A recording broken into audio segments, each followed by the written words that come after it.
Australian exporters may face tariffs of 15 to 20% at the US border, with the Albanese government yet to strike a better deal, even though we are at the lowest end of baseline tariffs. And we did give them beef back at the tail end of last week. Joining us live now, he's back, the Chief Investment Officer at the Motley, Scott Phillips. Aren't we at 10%? How's this getting to 15 and 20% now, Scott?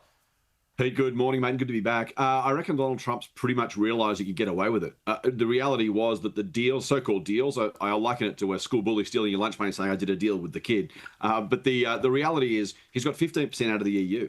He's got a good deal out of the UK for America, at least in terms of the tariff levies he wants to apply. Now, of course, remember, whether it's a good deal or not, the Americans got to pay 15% more for European imports. So I'm not sure how good a deal it is. But the reality is he wanted 10 on everything.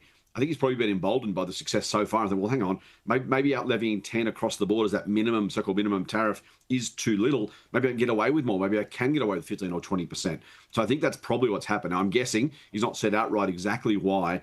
We know, of course, this has been policy on the run from the beginning, mate. The so-called reciprocal tariffs never were. They were just a rough calculation on a bit of corflute and shown to the media. But yeah, even the base 10% tariff was nothing. I do worry about that impact. I think it's, it seems like, as I said, he's been emboldened by that success. He does seem like he's going to go for more. That may mean that 10% goes up to 10 to 15 or 20%. And you're right, we still don't have a deal.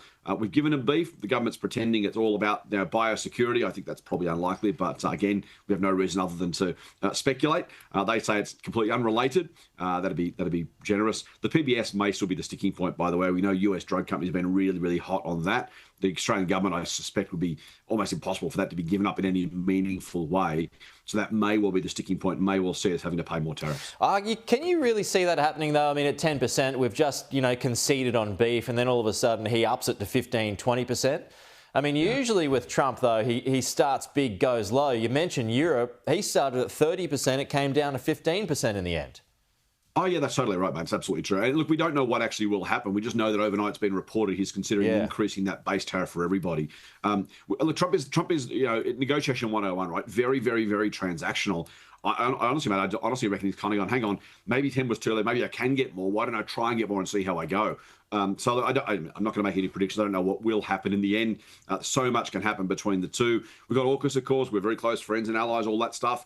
Then again, so is Canada. So you can pretty much draw your line through that. I wouldn't want to speculate, but I certainly wouldn't bet on what the final tariff will be. I do know Trump will, because he's a negotiator, get as much as he thinks he can get away with. And I imagine he's probably regretting now setting that original base at 10 rather than setting it higher. Whether he gets more, whether he wants more, whether he pushes for more. Again, we've got not much more to give. So we've given beef. Whether the US accepts that. Trump is not necessarily, he's not looking for a win-win here. He's looking for a win and whatever Australia can get away with. So you're right there. Not much more to give. I mean, they want concessions on pharma, but we're not going to do that.